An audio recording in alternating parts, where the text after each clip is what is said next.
Liquor కుంభకోణం case ఏదైతే ఉందో దాంట్లో మొట్టమొదట లేనటువంటి పేరు, మొట్టమొదట ఉన్నటువంటి పేర్లలో విజయసాయి రెడ్డి ఉన్నారు. ఆయన టచ్ కూడా చేయలేదు. ఆయన విచారించలేదు. ఆయన టచ్ కూడా చేయలేదు.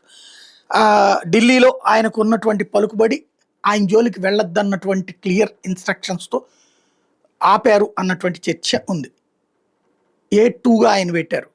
రాజకేశ్ రెడ్డి ఏ1గా పెడితే, ఏ4గా ఉన్నటువంటి మిథున్ రెడ్డిని అరెస్ట్ చేయడం జరిగింది. చెవిరెడ్డి, మిథున్ రెడ్డి వీళ్ళందరూ కూడా. ఇప్పటిదాకా ధనుంజయ రెడ్డి, కృష్ణమోహన్ రెడ్డి, బాలాజీ గోవిందప్ప ఇట్లాగా కొంతమందికి బెయిల్ వచ్చింది. పైలా దిలీప్, ఈ నలుగురికి బెయిల్ వచ్చింది. వాళ్ళ బెయిలే రద్దు చేయమని చెప్పి ఆల్రెడీ సుప్రీంకోర్టు దాకా వెళ్తే హైకోర్టు విచారణ లేదా లోకల్ కోర్టులో మళ్ళీ విచారణ లాంటి కాన్సెప్ట్ దగ్గరకు వచ్చింది. అంటే కోర్టు జోక్యం చేసుకోలేదు. మిగతా వాళ్ళకి సంబంధించిన దాంట్లో ఇంకా బెయిల్ ఇవ్వడానికి వీల్లేదని వీళ్ళు చెప్పారు. ఇక రావు బెయిలు అన్నటువంటి పాయింట్.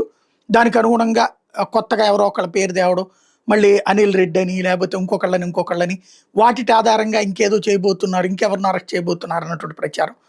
ఇలాగ దానివల్ల ఆగిపోతుంది బెయిల్ అన్నటువంటిది ఇప్పటిదాకా కనిపించిన అంశం.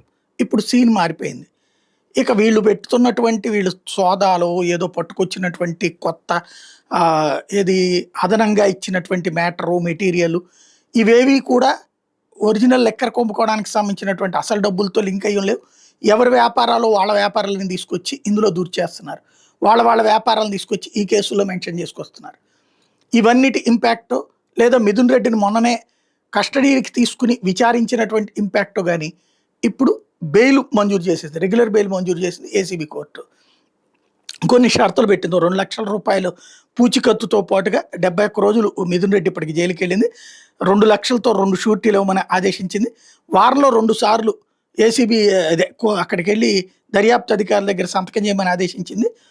ఓవరాల్గా రేపు జైలు నుంచి విడుదల కాబోతున్నారు మిథున్ రెడ్డి.